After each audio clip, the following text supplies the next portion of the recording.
Welcome back to the vlog! I think this is the last for now part of the Franken truck build. Right? Franken truck? Mm-hmm. I was talking about Franken fender. I know, I'm talking about Franken truck. It's not really Franken truck. Franken truck would imply that I put a body panel that's off of like a previous generation or something. I'm calling it Franken truck. Anyway, I'm pretty sure this is the last part, at least for now, of that project. So, I hope you enjoy the video. I just pulled up at school. There's some deer eating in the grass right there. Or I guess technically I'm at clinical, so I'm at the hospital. But yeah, they're just hanging out. Well, all I've done is take tools and taken those 2 bolts out of the hood. Because I decided I'm going to do the Frankenstein plan. So, yeah, probably not going to vlog quite as much today because it's the same process, and I'll have Megan helping with the hood, so I won't have the kind of ridiculousness of doing that solo. But I did decide, hey, I turned myself into a sweatbox last time to make it more exercise technically. Plus, I don't have to when I do stuff underneath, I don't have to lay my head on the grass. So I put the hoodie on again. Kind of stupid. I'll be on fire again. It's kind of funny. You start to realize that the early signs of we're going to make this hard enough to work on that you don't want to do it yourself. Because that battery box bolt comes through the front. So you have to take this bezel off just to get the battery box out. I guess the early start to that stuff started a long time ago. Not sure how good you can see that, but that rounded off. So already basically immediately some sort of stupid difficulty. I already got a drill bit to drill it out though. Fun discovery, that also wasn't one of the factory bolts. Or screws, I mean. Because it's not quite double the length. You forget just how complicated the battery box is. Because, obviously you need your battery secure, but it's also attached to the inner fender. And then the coolant overflow tank is on it too for some reason. This is the pile of bolts out of the battery box. It's gonna fall on my fucking head! We'll drop it then. These hoods aren't that heavy. She's freaking out. It's kind of nice. As I'm sitting here with one arm. Okay, to that point I made on the other one, those rocks, all those rocks, plus that slightly different colored dirt, fell out of there, but then look in there. It's kind of amazing they don't rust much worse and much quicker. Even with as much as fell out and as much as you can see through that hole, that is just insane. Good grief. Time to start my Frankensteining. That's what the whole pile looks like. I literally said out loud, this would not be OSHA approved. I don't like OSHA, but this time they might have been right.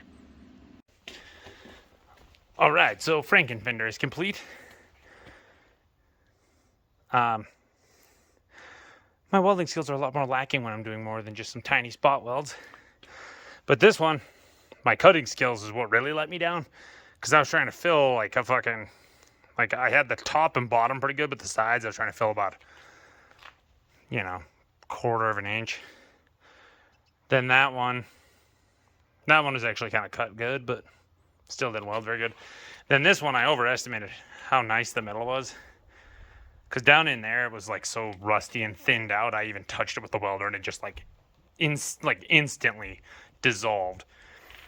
So yeah, not necessarily ideal, but the outside side of the fender's in pretty good shape, and that's the part that's gonna be showing. And it's even if I just end up buying a different fender later, it's a lot better than leaving.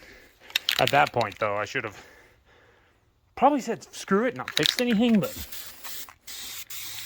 at least now it's pretty salvageable because it's down there, fix that corner. But then other than that, grind a little bit more. And I went way overboard, so it's not you're not going to have to go to the point where you'd have to re-weld. So it's you probably wouldn't even need Bondo. You just get the super excess metal off, especially that one where I was trying to plug the hole or the horrible cuts. Now the interesting thing is, since this fender where it attaches now is a different chunk, hopefully the same number of spacers will work.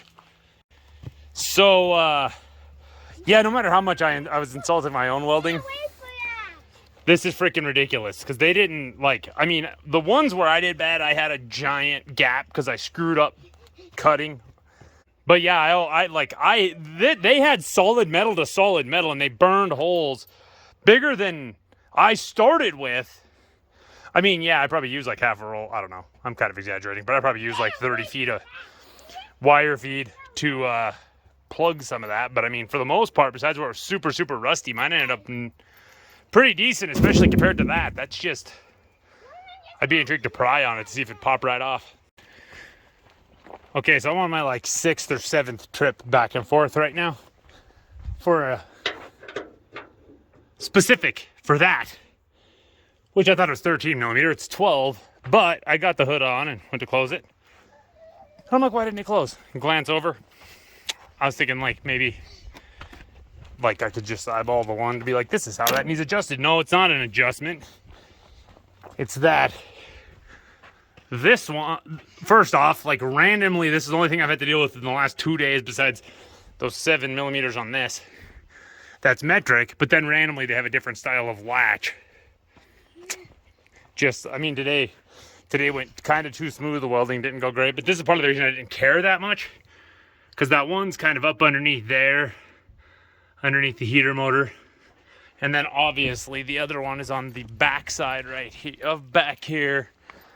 So the only one that's fairly obvious is by the battery box, and then I'm thinking about trying to get a different battery box, so I haven't put it in yet.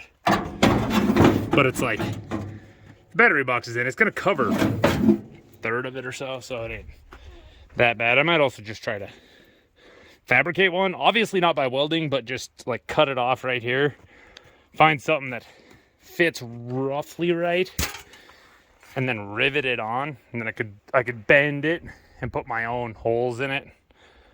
I don't know, we'll see what I decide. I asked George, but I doubt, he said he doesn't think so. But yeah, obviously, because batteries are very corrosive items. Oh yeah, and Megan dropped the hood. It was kind of interesting because we got that one from over there. The whole way she was freaking out, and then we got here. She made me set it down, and then couldn't even get this side like above like chest level. And like, I don't care. She could have been like, if she would have just been like, oh yeah, I can't help. But she's always like, oh yeah, at work I lift 400-pound men and blah blah. It's like a human is like limp, and I mean, yeah, they could be like, a lot of them help some, but no matter what, like a human is like a fleshy, blobby mess to try to lift. These are nice, stiff things that probably weigh no more than like 100, 150. I mean, I don't know. I don't think I'm that strong. So the fact that I lifted one by myself makes me think it's probably like 100 at most.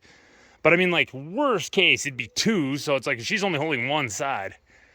But yeah, it was kind of dumbfounding because I'm like, she talks like she lifts all these people and stuff and couldn't even make it from right over there. And I'm hoping I might get try to get the transmission out of that, but I don't know if I can fit under it, for one. But then I don't know if I got it out, I don't think it would fit. Out? Pretty almost positive it won't. I guess I could bring a jack out here because I could just throw a high lift on it. Wrap something around the transmission so I don't have to get under it with the high lift lifting the truck and get it drug out of there at least. Because this truck's basically ready to go away. My dad has talked about putting something different on the running gear, which would be kind of cool to make either that Malibu or the 56 4-wheel drive. But, you know, sometimes, I guess, I don't know though, because like that body swap I talked about on the blue truck, that was supposedly going to happen for like 4 years, and it's like, this is never actually going to happen, and then it finally did. But it'd be kind of pointless to keep this thing around. I mean, there's really no other body panel on it worth keeping. I mean, like, heck, even that bumper's all screwed up from having those push bar deals on it. The inner fenders are okay. Never mind. Oh yeah, it's all sold that one off. That one actually wasn't bad, was it? Oh crap, maybe I ruined something nice. Oh well, I guess. Oh no. Ooh, golly, there's some, but yeah, there's really nothing salvageable on it. And I mean, if we did the tailgate, surprisingly, like a lot of them are bowed out in the middle. It's kind of funny. It doesn't have, surprisingly doesn't have that, but got a lot of other damage. But yeah, there's really almost nothing salvageable, like maybe some parts of the gauge cluster. Then once I get that transmission out, it should be good to go. So we probably, if it's like not like, hey, we're gonna do that like next spring at the latest, we should just abandon ship on this thing. Okay, they're also some weird little 12-point things, so they get really stuck in my socket repeatedly. But this was reminding me, back to the welding point in high school, we had to do like practice overhead, so we had like a clamp where we literally put it about right where this is on me. So see, like, and I mean, like if I hold my arms up like that for like 3 minutes, I feel like I'm gonna die. I should have done it like this one where I'm gonna be able to just go right out in front of me. Okay, so we make fun of, well, mostly Ford, for how many weird different things they have. Like, we had some like late 60, I think we had a 68, a 69, and a 72. And like, if a two-wheel drive and a four-wheel drive had a different oil pan, because the sump was at the opposite end, so like weird crap like that. And I'd always been like, yo, like Fords are stupid to work on. Okay, the holes at least line up. But yeah, something as simple as shutting the hood. Look at the difference in those two things. It's kind of insane. But then the funny thing is like when you look at the hood's identical. So it's like, that clip is just different for kind of the same thing as like with the Ford for the sake of being different. I mean, you might be like, well, might have had to do that on the Ford, but they could have worked around that. Engineers are pretty fancy people. And on a side note, as you can probably see on that one, that 12mm was barely biting. I think those ones are 13. But then the funny thing is like once you put the 12 on these, like it legit goes on super easy. So it's like, yeah, they're even a millimeter different, I'm pretty sure.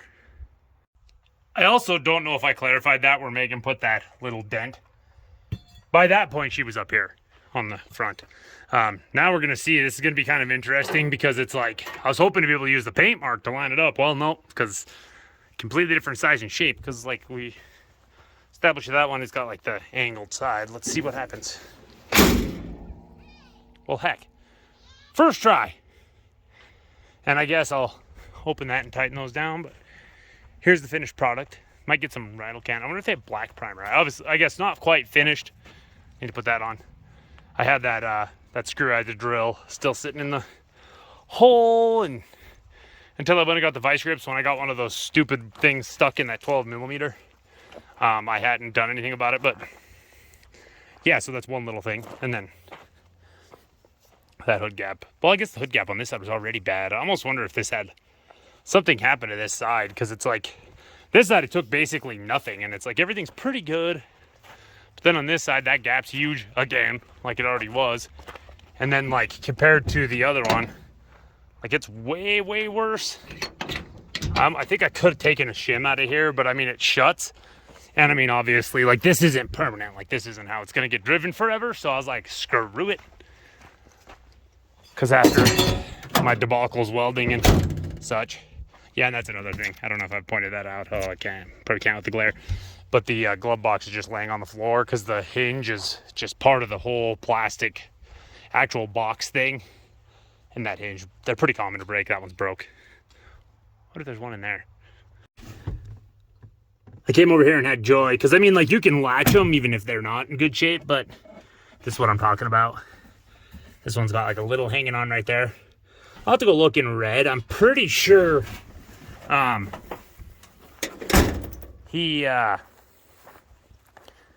dad replaced it with like a piano hinge, like a nice little metal one. But yeah, I'm gonna finish to wrap this up. And see, this is what I was talking about here. Like it's just enough where it gets kind of stuck. But yeah, I guess I shouldn't give Ford the benefit of the doubt, because it's like, technically, unless it's like super mangled front end, which at that point you'd be buying new stuff anyway, this isn't as important. Like if you were like doing an engine swap and had to have it done at a certain time and then the oil pan didn't match, it's a little bit worse. Because I mean, you could technically drive around without a hood if this was your hang up. Also, everybody that's ever touched a small block Chevy knows small block Chevys, like tons of the stuff's interchangeable. Like you put different heads on, you can put different heads on basically any displacement to make new displacements and strokers and all. Yeah, it's interesting. Okay, nearly finished product.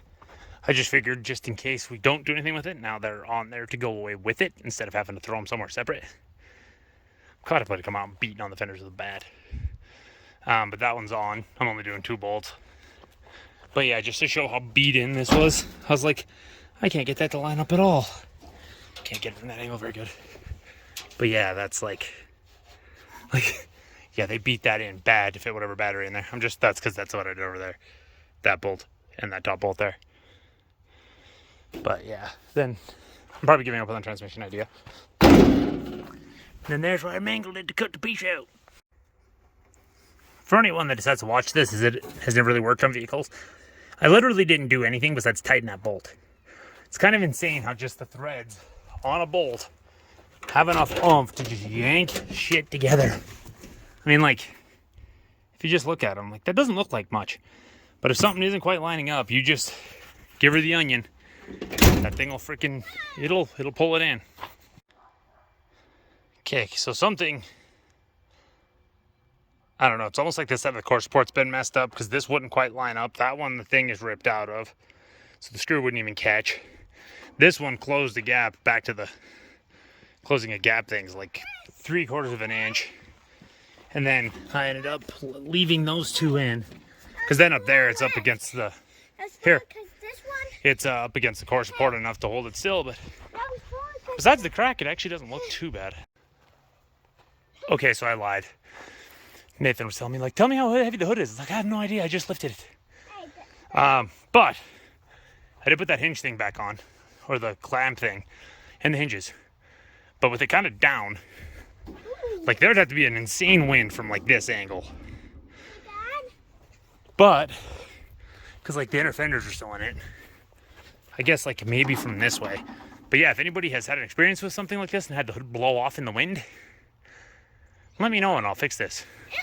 Yeah, and that's the thing with the lights in it just right. I don't know if you guys can see it as much. There are tons and tons of little dents, but that's, like I said, black picks that stuff up. Like, but yeah, you could tell this one doesn't have anything like that. This is under that junk truck, but this is how you don't fix things. Just leave the rust and throw a chunk of metal over it. There's some pretty bad stuff there too. The other side isn't quite as far along, but same sort of concept. It also has a pretty decent stack of spacers on that body mount that's also very rotten. Or not very, but quite. Okay, so I found these. I was talking about dirt in the fender. I actually found these in a little baggie. A Sharp vehicle, mark of a winner, and some, like, Model A, probably. That thing's super old looking. And then it says always a winner. Main Street Car Truck Washes, Montana Pride. I'm assuming they're tokens for a car wash, clearly, but yeah, those were in the fender. Like, in between the layers of fender, like where I showed you where that dirt was. Okay, so that last time, I always hurt myself when I work on stuff, and I'm like, I didn't really hurt myself much. I had to make up for it. I caught that on one of those holes in the fender. Then there's that. This little tiny thing here, like, you can't even really tell, but it was bleeding pretty good.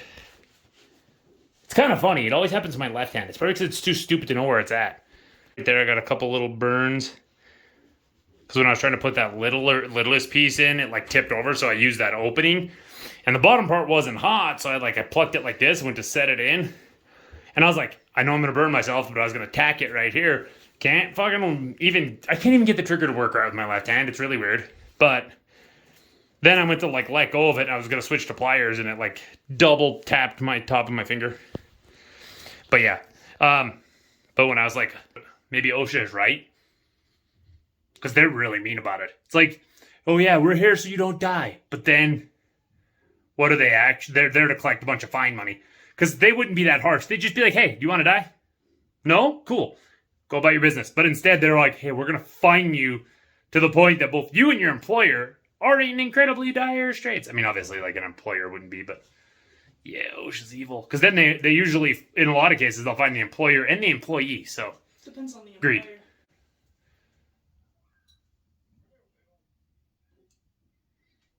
Like a big employer like Walmart would probably be okay even if OSHA fined them. Oh, yeah. I thought you meant, like, the whole, like, do they fine both the employee and the employer? Oh, no. That's That's not what I... meant. Megan's in a towel. Well, yeah, we just got out of the shower. I know. Okay, so I very vaguely mentioned like how shitty my luck is.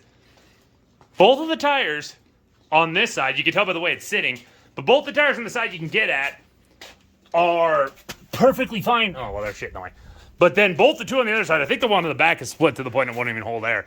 But yeah, both the two that are a bitch to get at are screwed. And then that front one up there being flat, because what we do is we like jack it up by the rear end and swing it. It's really hard to do that with the front tire incredibly flat. So this random little stick was on the table. Apparently Nathan brought it to Megan. But it's like, I mean, if you look at the size of it, it's a mouse's walking stick. I like picked it up and that's what I was like, where'd you get the mouse's walking stick? Oh my god, our couch has a phone slot! Thank you so much for watching this video. If you enjoyed it, don't forget to like, comment, subscribe, share it with your friends. I'll see you in the next one.